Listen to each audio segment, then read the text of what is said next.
سلام دوستان. این درخت به نام انگور ژاپنی معروفه.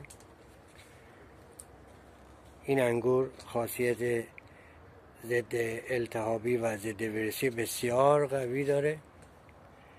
برای جلوگیری و درمان سرماخوردگی و عفونت بسیار مفیده. مسکن درده، از بروز بیماری‌های جدی مانند سرطان و بیماری قلبی و عروقی جلوگیری میکنه. برای رفع یبوست هم بسیار عالی و خوبه. برای بند آوردن خونریزی های لثه موثره. همچنین این انگور در کشورهای به نام انگلستان، بلژیک، فرانسه، ایتالیا، هلند